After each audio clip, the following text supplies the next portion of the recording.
gentleman from Texas, Mr. Gohmert. Thank you, and I appreciate my 6.5 minutes time I'll have.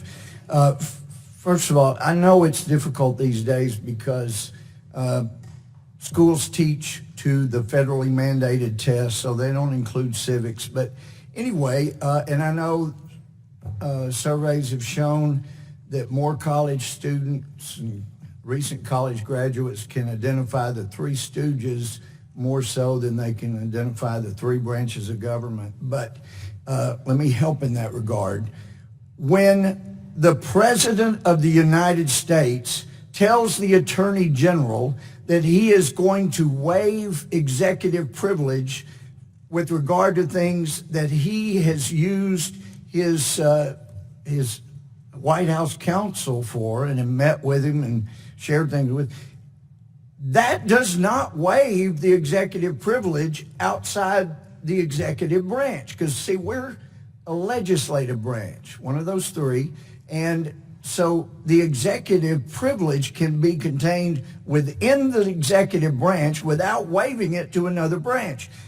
So I know it's an acute difference, but it is worth noting, especially if you're going to go before a court that does know the difference between the three branches. And by the way, just for what it's worth, we've had a couple of weeks of hearings on what's called the Equality Act. We're supposed to, the majority is going to pass that out apparently this week. First bill in 25 years where you cannot have a religious freedom defense.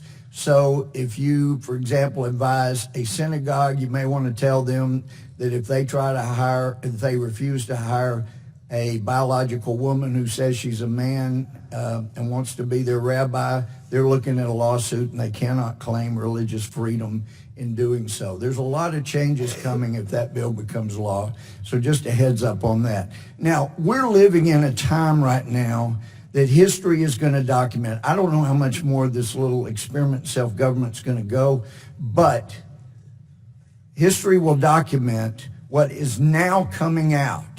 You had a former member of the Trump campaign who was lured overseas to meet with an FBI or DOD, apparently gets money from different sources, person who invited him. He's set up to meet another foreign official who tells him the Russians have Hillary Clinton's emails, and so that when he shares that with another setup, then that is used to go get a FISA warrant to spy on a campaign.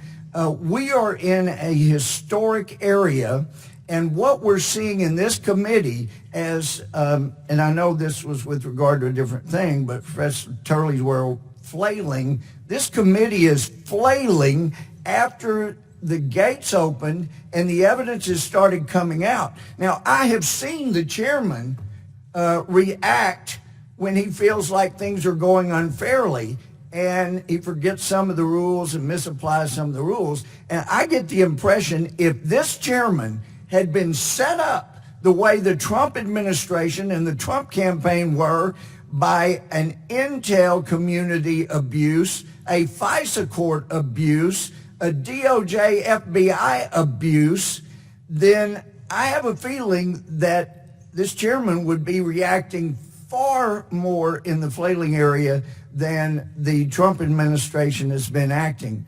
They have been done terribly wrong, and I am hopeful we'll get to the bottom of this, because if we don't, then this will continue. We should have gotten the clue when the FISA court order, the application affidavit were released through WikiLeaks, letting us know they're using applications with no regard for the Fourth Amendment, no particularity as to what's to be searched or the things to be provided. They just wanted all the information Verizon had on everybody. And the judge said, oh, okay, and he signs off. Here, you can get everything they've got. That should have been the clue. We've got to start having hearings on the FISA courts. And I would love to get this same group back and have a good discussion on the abuses of the FISA court. I'm about to come to the conclusion we may need to just get rid of them altogether.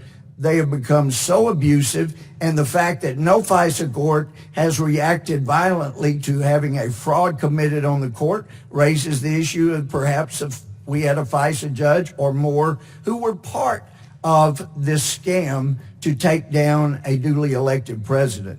So this is a very important time. Everybody's questions will be part of the record, and you need to know that someday, after all of this has continued to come out and we get all of the truth, what side of history you want. Were you continuing to flail at a candidate you didn't want elected, or are you going to help restore a Department of Justice and a court system that used to be the envy of the world? Because we're sure not right now. I yield back.